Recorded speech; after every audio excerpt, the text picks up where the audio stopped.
Sí. Muchos de nuestros conflictos biológicos se solucionan solos, ¿cierto? Es decir, más allá de que nosotros hayamos hecho algo para eso. Y otros conflictos se solucionan con nuestra conciencia, es cuando podemos hacer el clic, cuando podemos ver claramente cuál es nuestra representación vivencial. Eso es cuando tomamos conciencia de cuál es nuestra vivencia emocional, que es muy sutil, y es cuando descubrimos realmente cómo hemos construido esa emoción, por qué y para qué la hemos construido. Es cuando la podemos ver claramente. ¿eh? Esa es, digamos, una opción. La otra es cuando los conflictos se resuelven por sí solos. De que una persona cuando pierde el trabajo y es echado del trabajo y esa persona tiene el programa de carencia, que es uno de los conflictos biológicos de base, ¿qué es lo que sucede? Como la persona ya está programada para pensar, para sentir, para interpretar, entonces el hecho de que a esa persona la despidan, si esa persona siente un gran rencor, conjuntamente o combinado con una carencia, ya tenemos dos conflictos que se conjugan y se combinan. Conflicto de rencor más carencia, eso va a afectar el hígado, ¿verdad? Ahora, esa persona vive un shock emocional brutal, seguido de un sobreestrés permanente, muchas veces agudo, vivido en soledad, en aislamiento, no es verbalizado en su momento, no es descargado y para la persona no tiene una solución aparente.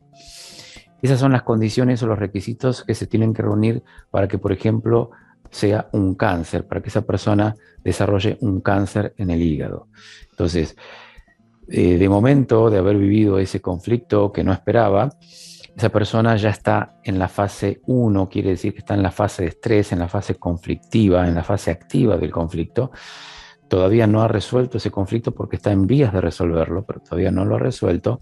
Esa persona está en la fase de estrés, no duerme, no come, tiene falta de apetito, manos frías, está justamente en la fase fría, lo que se denomina la fase fría de la enfermedad. La familia le pregunta qué le pasa, la persona no responde, la persona no comparte lo que siente, se va y se encierra en su habitación, miente, dice que tiene un dolor de cabeza, pero no lo tiene, no quiere hablar con nadie. La persona está viviendo el conflicto. Hay obviamente un desarrollo celular en su cuerpo, hay modificaciones celulares en su cuerpo de momento por la fase de estrés.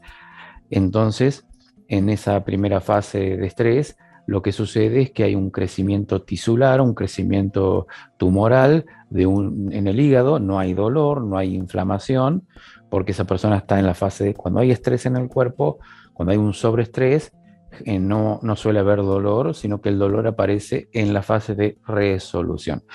Si esa persona resuelve ese conflicto, ¿qué quiere decir? Que de pronto encuentra un momento psíquico en que esa persona puede darse cuenta que no es tan relevante el hecho de haber perdido el trabajo porque hay otros, pues entonces eso lo aliviará internamente y solucionará ese conflicto en algún pensamiento que se le cruce. Si no ocurre esto, entonces lo que sucede es que probablemente el conflicto se resuelva solo o no se resuelva. Supongamos que esa persona no resuelve ese conflicto, está viviendo muy profundamente ese conflicto, no puede creer que su jefe le haya echado después de tantos años.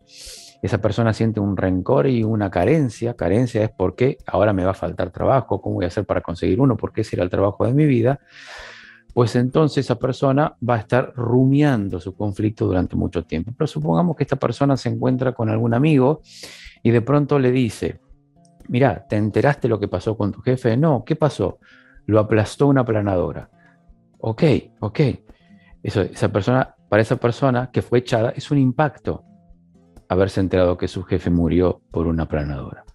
Por supuesto que la solución al conflicto en esa persona internamente se acaba de solucionar por el rencor que sentía a ese jefe. Obviamente que aquí en términos subconscientes no hay ni bueno ni malo, ni frío ni calor, no hay dualidad. En el subconsciente no tiene en cuenta para nada cómo se soluciona el conflicto o de qué manera. Para la persona es la solución. Entonces, ni bien se entera de esa noticia, soluciona el conflicto sin darse cuenta que está solucionando un conflicto que se relaciona directamente con su cáncer de hígado.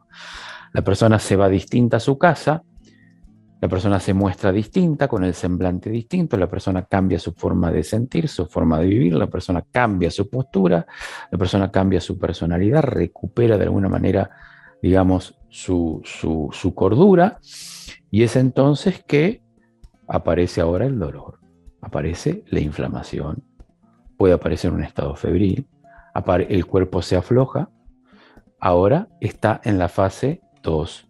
Es la resolución del conflicto, por lo tanto, cuando el cuerpo se afloja, cuando desaparece ese estrés que lo tenía a maltraer, el cuerpo se afloja.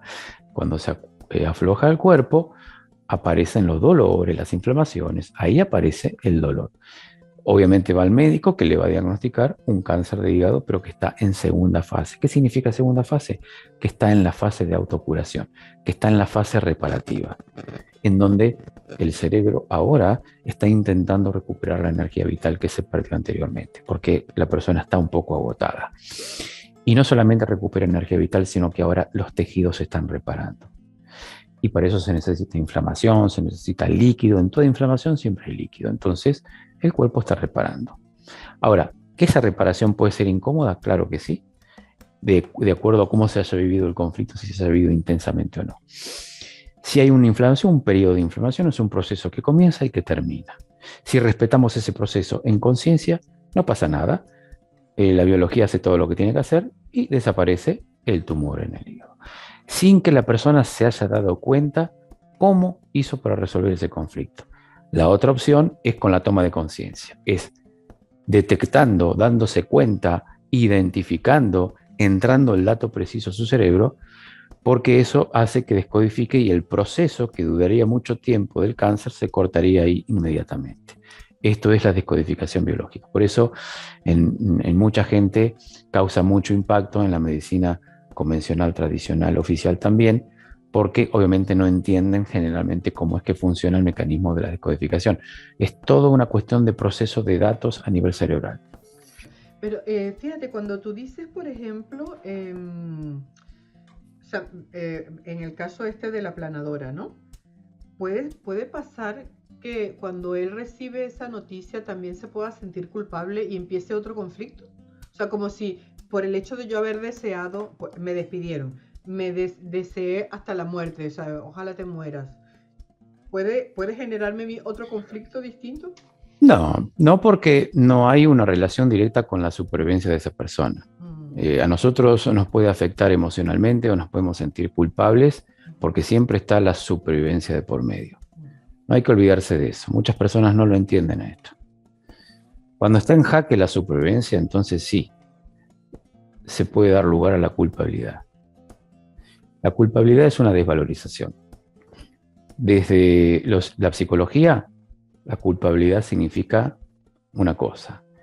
Para la biología o para la descodificación biológica, la culpabilidad es en términos de desvalorización. Entonces, toda persona que se sienta culpable es porque de alguna manera está desvalorizándose.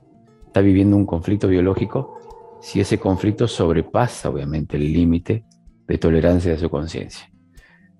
Entonces, cuando hay sentimientos de culpabilidad, siempre es desvalorización. Entonces, no podría existir una desvalorización en una persona que ya tiene otro programa, porque estamos diciendo que para esa persona lo más importante es la falta de trabajo. Por lo tanto, no vive, puede vivir conflictos de desvalorización, claro que sí, no digo que no, pero para esa persona lo más importante es lo que está dicho. Entonces, puede que al enterarse de la noticia, lo más probable es que no se sienta culpable, sino todo lo contrario. Eso nos pasa a todos. De ahí a que lo expresemos o no es otro cantar. Pero probablemente se parece, como digo, si fue la solución al conflicto, no podría existir ninguna culpabilidad. Porque si hubiese existido alguna culpabilidad o algo, no hubiese estado solucionado ese conflicto. Simplemente se solucionó el problema. Le dijeron que su jefe lo aplastó a una planadora y para él fue la solución del conflicto.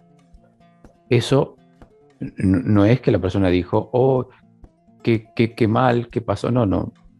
Podría él haberse inventado eso para justificar el hecho de que él sabe que esa fue la solución a su conflicto. Pero él no sabe que eso se relacionaba con el cáncer de hígado. Por lo tanto, desaparece el cáncer de hígado. Él todavía no lo sabe. Pero difícil que pueda existir algún conflicto de culpabilidad. No, al contrario, porque está reemplazándolo el otro conflicto, en el caso que existiera alguno, ¿no?